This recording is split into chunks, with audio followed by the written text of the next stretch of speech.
तो कांग्रेस की स्थापना क्यों हुई, पहली बैठक कब हुई, कहाँ हुई, किसने स्थापना की, इन सारी विषयों पर चर्चा करेंगे इसमें।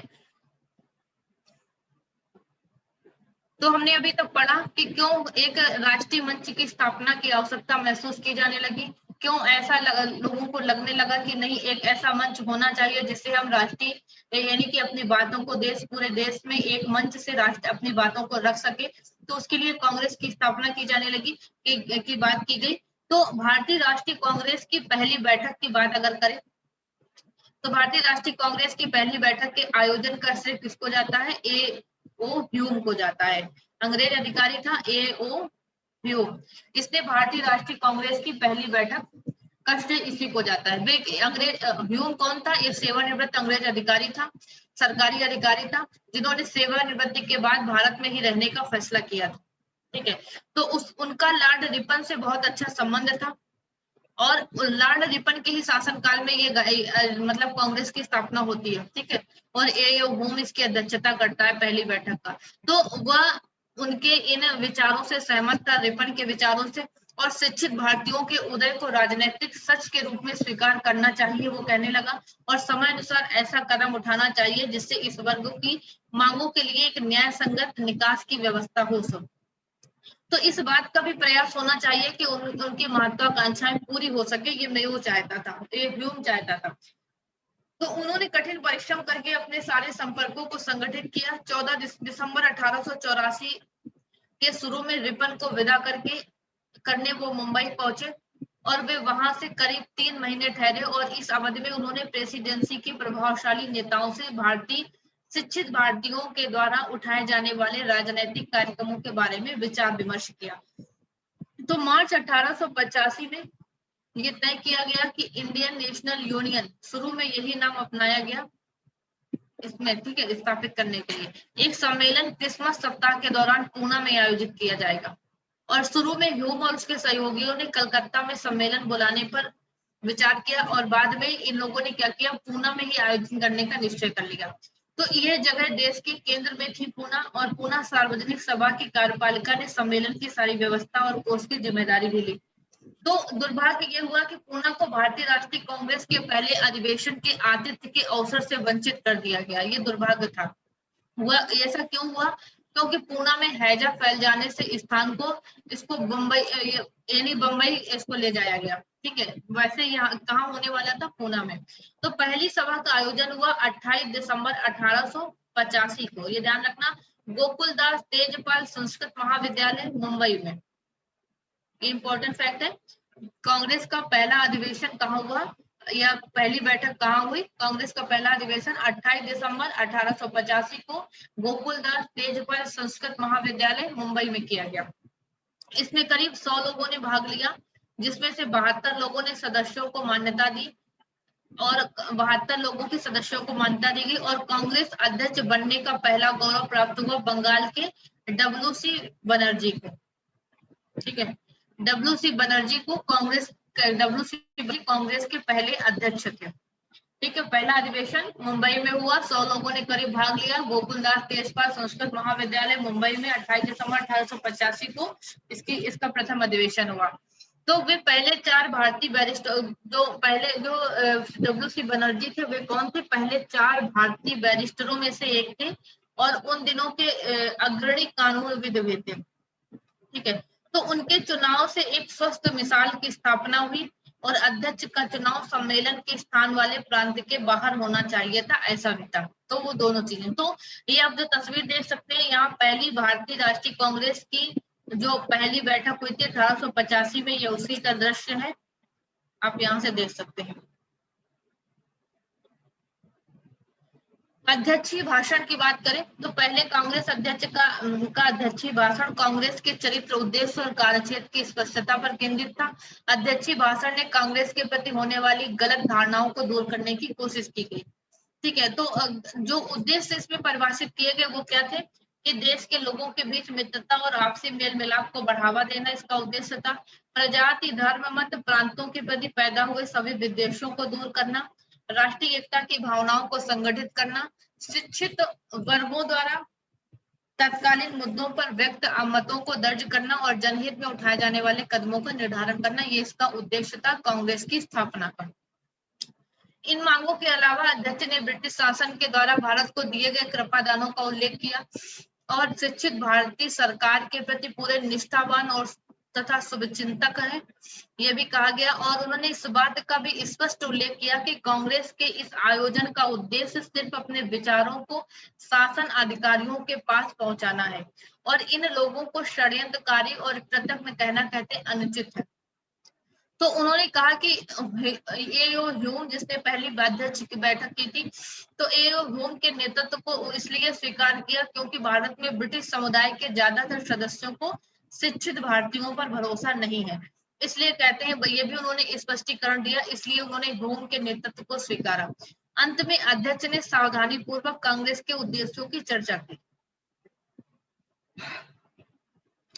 तो उनकी इच्छा थी कि सरकार के आधार को फैलाया जाना चाहिए। इस तरह की नीति न सिर्फ सरकार के बल्कि लोगों के, अन्य लोगों के हित में भी होगी, ये सारी बातें इसमें की गई। तो ब्रिटिश शासन के न्यायपूर्ण रवैये में कांग्रेस नेताओं को असीम विश्वास था और वे अंग्रेजों को बाहर निकालने के संदर्भ में नहीं सोचते थे। ठीक है, तो उनको मतलब इनको उम्मीद था कि ब्रिटिश शासन न्यायपूर्ण रवैया अपनाएगा। तो वे सिर्फ ये चाहते थे कि भारतीय सरकार द्वारा अपनाई नीतियों का उद्देश्य भारतीय जनता की भलाई के लिए होनी चाहिए और उन्हीं की यही उनके हितों की तरक्की का मतलब है था। तो इस उद्देश्य की पूर्ति के लिए वे सरकार के संचालन में बड़ी भागीदारी भी चाहते थे और ऐसा प्रतिनिधित्व संस्थाओं के विकास और भारतीयों को उच्च पदों पर नियुक्ति देकर ही किया जा सकता था, तभी ये सब कुछ संभव था। ठीक है, तो इसके बाद उपस्थिति की बात करें, क्योंकि कांग्रेस में वकीलों का बोलबाला था जब कांग्रेस की स्थापना हुई। तो उदाहरण के लिए अगर हम बात करें तो इतिहासकार अनिल सेल का मानना है कि कांग्रेस के पहले अधिवेशन में आधे से ज्यादा, मतलब 72 में से 39 लोग क्या थे, वकील थे उस दौरान जब स्थापना हुई थी। ठीक है, और आने वाले दशकों में भी 1/3 से ज्यादा प्रतिनिधि वकालत के पेशे से ही थे। तो पुराने रईस वर्गों के लोग जैसे कि राजा महाराजा, बड़े जमींदार या धनी व्यापारी इसमें अनुपस्थित थे। कृषक और मजदूर भी उसकी ओर आकर्षित नहीं हुए। ठीक है, और इस बात से इनकार नहीं किया जा सकता कि वकीलों का प्रभुत्व था इसमें, ये भी हम कह सकते हैं। लेकिन सभी राजनीतिक संगठनों और विधायिकाओं के बारे में ये कह सकते हैं कि भारत में शिक्षित भारतीयों के सामने भविष्य निर्माण के बहुत कम अवसर उपलब्ध होने के कारण ज्यादातर लोगों ने कानूनी पेशे को ही अपना लिया था, इसलिए वकीलों की संख्या अधिक भी थी। ठीक है, तो पुराने कुलीन वर्ग कांग्रेस की सभा में भाग नहीं लेते थे, जो कुलीन जैसे कि महाराज, वकील, महाजन लोग होते थे, है ना, और या मतलब वकील नहीं, राजा महाराजा लोग होते थे, रईस लोग होते थे पुराने, जो वो लोग भाग नहीं लेते थे क्योंकि उनमें नए उदार और राष्ट्रीय विचारों के कारण एक असुरक्षा की भावना भी पैदा हो गई थी। भारत के गरीबों की चर्चा काफी समय से कई नेताओं, खासकर दादा भाई नौरोजी के द्वारा की गई। आम जनता को आंदोलन के इस दौर में शामिल करने का कोई प्रयास नहीं किया गया और जब कांग्रेस ने लोगों के हालात पर चर्चा शुरू की तब ये निश्चय किया गया कि पहला कदम कि प्रतिनिधि संस्थाओं के अधिकार की तरफ उठना चाहिए। ठीक है, मतलब कांग्रेस द्वारा अपनाए तरीकों से जैसे निवेदन पत्र देना, अपील करना, लेख चर्चा को देखा जाए तो ये स्वाभाविक ही था। इसीलिए इन्होंने कहा कि लोगों को अपने साथ जोड़ने के लिए इन्होंने निवेदन पत्र, अपील करना, ये सारी चीजों को शुरुआत की। कार्यवाही और प्रस्ताव की बात करें तो कांग्रेस की कार्यवाही सुचारू रूप और सफल ढंग से संचालित की जाती थी।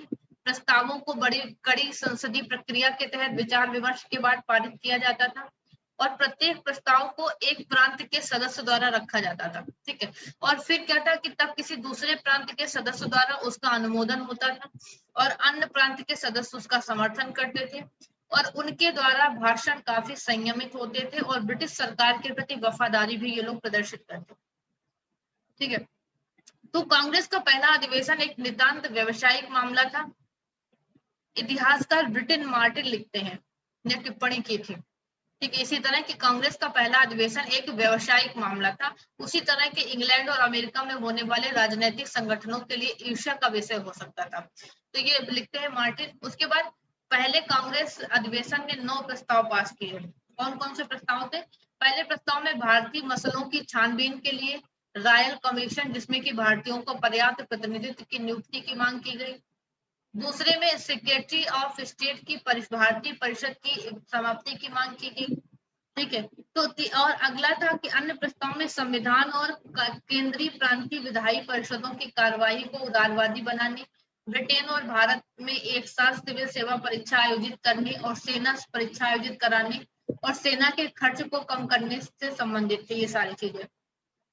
तो अधिवेशन समाप्ति से पहले कांग्रेस ने 2 निर्णय और लिए। कौन कौन सा था? पहला यह था कि कांग्रेस द्वारा पारित प्रस्तावों को देश के अन्य राजनीतिक संगठनों द्वारा सहमति का प्रयास करना चाहिए, होना चाहिए कि सभी राजनीतिक संगठन है उनकी सहमति भी होनी चाहिए। दूसरा निर्णय यह था कि अधिवेशन 28 दिसंबर 1886 के कलकत्ता में आयोजित करने से संबंधित था। दूसरा निर्णय ये 28 दिसंबर 1886 को दूसरा अगला अधिवेशन कहाँ होगा? कलकत्ता में होगा। तीसरा यह था कि ये बात इस बात को प्रदर्शित करते कि नेताओं ने कांग्रेस को एक पृथक घटना के रूप में नहीं परंतु एक आंदोलन की शुरुआत के रूप में देखा। ठीक है, तो इस तरह से ये इस कांग्रेस के प्रथम अधिवेशन में ये सारी बातें हुई।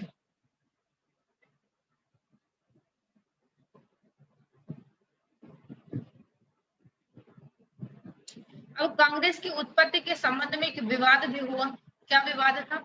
भारतीय राष्ट्रीय कांग्रेस ने भारत के इतिहास में एक महत्वपूर्ण भूमिका निभाई। ठीक है, इसलिए ये स्वाभाविक था कि तत्कालीन के बाद इतिहासकार इसकी स्थापना के कारण अपने अपने विचार भी व्यक्त करें। तो कांग्रेस की स्थापना के समय ही इस प्रश्न पर विचार किया जा रहा था कि कई विद्वान इस बात का पता लगाने की कोशिश कर रहे थे कि लोगों में कुछ विशेष परिस्थितियों में ये चीजें क्या थी, पता लगाने की कोशिश की गई कि ये किसी व्यक्ति अथवा कुछ लोगों की परिस्थितियों का प्रतिफल है। मतलब सरकारी इसमें ये माना गया कांग्रेस की स्थापना निम्नलिखित वैकल्पिक सिद्धांतों के द्वारा की जा सकती थी। ऐसा लोगों का माना गया इतिहासकारों का कि सरकारी षड्यंत्र हुए, विशिष्ट वर्ग की प्रतिद्वंदिता का महत्व हुआ, अखिल भारतीय संस्था की आवश्यकता थी। तो ये सारी चीजें यहाँ पर हुई। तो सरकारी षड्यंत्र में क्या हुआ कि भारतीय राष्ट्रीय कांग्रेस की स्थापना किसी भारतीय द्वारा अगर की गई होती, मेन कारण तो ये था विवाद का, अगर भारतीय द्वारा की गई होती तो एक स्वाभाविक और तार्किक रूप से इसको स्वीकार कर लिया गया होता, परंतु इसको किया किसने? एक अंग्रेज ए.ओ. ह्यूम नाम के व्यक्ति ने किया और कई विवादों को इसने जन्म दे दिया। ऐसा हुआ क्यों? क्योंकि कांग्रेस की शुरुआत एक अंग्रेज द्वारा हुई और इसके अलावा ह्यूम मात्र एक अंग्रेज ही नहीं बल्कि भारतीय सिविल सेवा में एक प्रशासनिक अधिकारी भी था। तो ये भी कहा गया कि नौकरी के उपरांत ऐसे कई ऐसे महत्वपूर्ण तथ्यों के बारे में भी पता चला जिनसे ये प्रमाणित हुआ कि आम जनता के दुखों और बुद्धिजीवी वर्ग के अलगाव ने काफी हद तक आक्रोश एकत्रित कर दिया। ठीक है, तो ब्रिटिश शासन के लिए खतरा पैदा कर सकता था ये सारी चीजें, इसलिए ये सारी चीजों के नाम पर क्या था, एक षड्यंत्र। लोगों को लगा कि एक षड्यंत्र है, सुनियोजित ब्रिटिश चाल से इसकी स्थापना की गई है। भारतीय राष्ट्रीय कांग्रेस का जन्म एक सुनियोजित ब्रिटिश चाल से हुआ और जिसका उद्देश्य शिक्षित भारतीयों के बीच पैदा हुए असंतोष को शांतिपूर्ण और संवैधानिक तरीके से विकास मिल सके और इस तरह राज्य के खतरे को टाला जा सके, ऐसा लोगों ने सोचा। ठीक है, और इतिहासकार ये भी स्वीकार करने कहते हैं कि मतलब सरकारी निर्णयों में ह्यूम के प्रभाव को काफी बढ़ा चढ़ा कर रखा गया। गवर्नर जनरल लॉर्ड डफरिन को लिखे गए पत्रों में यह प्रकट होता है कि ब्रिटिश पदाधिकारियों के द्वारा ह्यूम के विचारों को गंभीरता से नहीं लिया जाता था। ठीक है, तो ये सारी चीजें क्या थी, तो इसके अतिरिक्त हुआ कि मतलब इसको क्या किया गया कि ह्यूम का उद्देश्य भारतीयों के असंतोष विकास के लिए एक सुरक्षा कपाट, जिसको हम सेफ्टी वॉल्व कहते हैं, बनाने मात्र से कहीं अधिक वास्तविक और निष्कपट था। लेकिन लोगों का मानना है कि ह्यूम ने क्या किया, कांग्रेस की स्थापना करके अपनी सरकार को बचाने के लिए एक सुरक्षा कपाट बना लिया, एक सेफ्टी वॉल्व बना लिया था, जिससे कि वो लोग उनको संतुष्ट भी रख सके और उनकी सरकारी क्रियाकलापों में उनकी सरकार पर कोई आंच भी ना आए, है ना। तो इसलिए इसमें क्या हुआ, इसको सरकारी षड्यंत्र के रूप में माना गया। भारतीय विशिष्ट वर्ग की प्रतिद्वंदिता और महत्वाकांक्षाएं। पिछले दशक में क्या हुआ, 2 दशकों से कई इतिहासकार खासकर कैम्ब्रिज ने कहा कि भारतीय राष्ट्रीय कांग्रेस कुछ मायनों में राष्ट्रीय नहीं थी।